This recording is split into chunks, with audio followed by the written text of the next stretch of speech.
What if I told you that the biggest liar in your life isn't your ex, your boss, or your friends? It's your own brain. Your brain is lying to you, not just sometimes, every single day. It doesn't mean you're delusional or broken. It just means you're human, because the human brain isn't designed to see the world objectively. It's designed to interpret it in a way that helps you survive. And sometimes, survival means twisting the truth just enough to keep you going. Think about it. Your eyes aren't little cameras. They don't record raw footage and hand it off to your brain. Instead, your brain picks and chooses what to focus on, fills in the blanks, and makes a guess about what's really happening. That guess? That's what you call reality.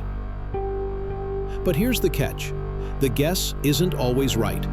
Let's say you're walking down the street and someone across the road is laughing. Your brain immediately asks, "Are they laughing at me?" You feel self-conscious. You lower your head. You assume you did something weird. But the truth? They're laughing at something on their phone. You weren't even on their radar. Your brain told you a lie. It does this a lot. You might think your memory is accurate, but it's not. You might think your emotions are solid evidence for the truth, but they're not. You might think your thoughts are logical, but often they're just quick guesses wrapped in the illusion of certainty. The brain prefers a story over the truth, a smooth narrative over raw chaos. So when there are gaps in what you know, your brain fills them. That's where the lies come from.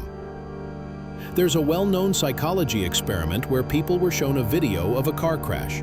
Afterward, some participants were asked, how fast were the cars going when they smashed into each other?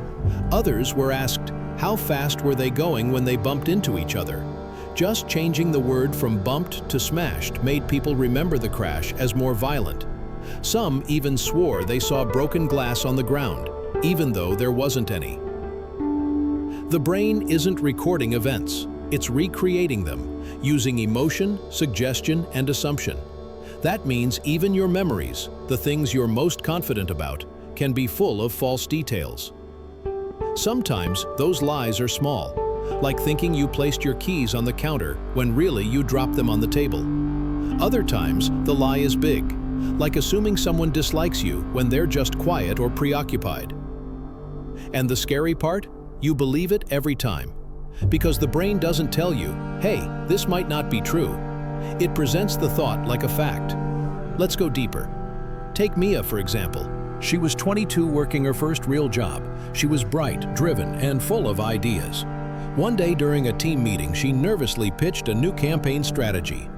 The room went silent. Her manager scribbled something down. A coworker yawned. No one responded. Mia sat through the rest of the meeting in a haze of embarrassment. Her brain started working overtime. That was a stupid idea. They hate it. I made a fool of myself. Why did I even speak? She left feeling like a complete failure. For the next few days, she kept her head down, didn't volunteer thoughts, started questioning whether she was even good at her job. A few weeks later, her manager pulled her aside and said, "That campaign you suggested, we ran it with one of our smaller clients. It worked really well. Great thinking." Mia was stunned. Her brain had lied. That silence in the room wasn't judgment. It was people absorbing the idea. The scribbling wasn't a sign of dismissal. It was a manager taking notes. The yawning coworker wasn't bored with her. They were just tired. Her brain told a story based on fear, not facts. That's called a cognitive distortion, and it's one of the most common ways the brain bends reality. It's not just your thoughts that lie. Your brain is lazy in general, not because it's bad, but because it's efficient.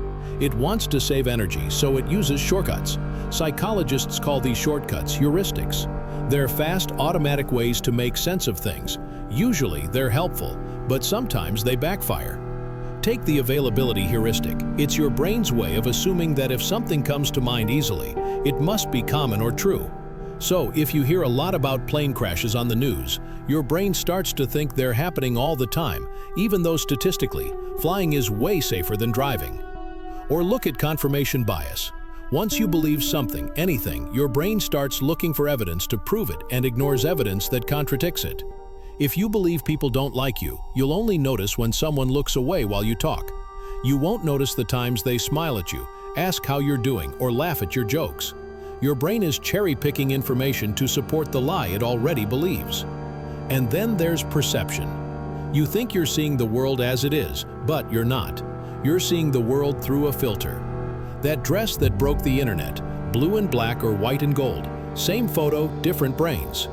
Depending on how your brain interpreted the lighting in the image, you saw completely different colors, and you were probably confident your version was correct. Your brain wasn't seeing what was there, it was seeing what it expected to be there. Even time gets distorted.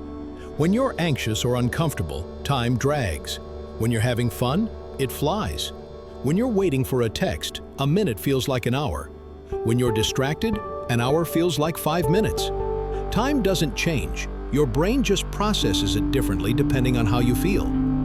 There's also something called phantom vibration syndrome. Ever thought you felt your phone buzz in your pocket, but when you checked, nothing was there? That's your brain imagining a sensation because it was expecting one. It's not a glitch in your phone, it's a glitch in your mind. Let's talk about memory again, because that's where some of the most convincing lies come from. There are people who've confessed to crimes they didn't commit, not because they were guilty, but because over time their memory got twisted by pressure, suggestion, and emotion. They started to believe the lie.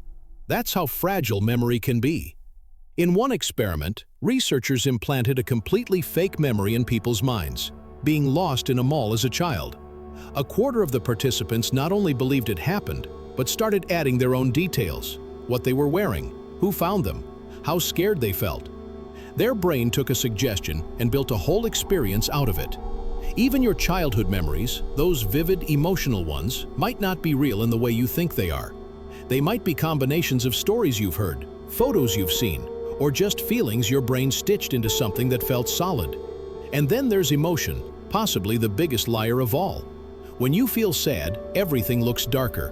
When you feel anxious, everything feels threatening. When you're angry, you assume the worst intentions in others. Emotions don't just affect your mood, they distort your entire perception. You've probably had days where you woke up feeling off, and suddenly everything bothered you. The traffic, your reflection, your conversations, the weather. It wasn't the world that changed, it was your internal filter. This is emotional reasoning. When you believe something must be true simply because you feel it. I feel like I'm failing, so I must be. I feel alone, so no one must care about me. I feel anxious, so something bad must be about to happen. But emotions aren't facts. They're signals. They tell you something is going on, but they don't tell you exactly what or why. And if you mistake them for truth, you start living in a distorted version of reality. So, why does your brain do this? Why lie at all? Because it's trying to help. It's trying to protect you. Back when humans were hunting and gathering, the brain had to make quick decisions. If you saw a shadow in the trees, assuming it was a predator, even if it wasn't, increased your chances of survival. The brain learned to prioritize speed over accuracy. That same protective instinct still exists, even though we're no longer fighting wild animals. Now it shows up as overthinking, anxiety, jealousy, self-doubt. All because your brain is scanning for threats and filling in gaps as fast as it can. It's doing its job, but its job isn't always aligned with your happiness. That's why learning to spot the lies matters. It doesn't mean you can stop them completely, you probably can't, but you can become aware of them. You can pause and say, wait, is this real or is this just my brain trying to protect me from something? When you realize your thoughts aren't always true, you give yourself room to question them. You start noticing when you're jumping to conclusions. You catch yourself creating stories without evidence. You stop trusting every single thing your brain throws at you. And you start thinking for yourself. Because even though your brain lies to you, you can still choose what to believe. We post weekly content about psychology and human behavior. Hit the bell so you never miss an episode.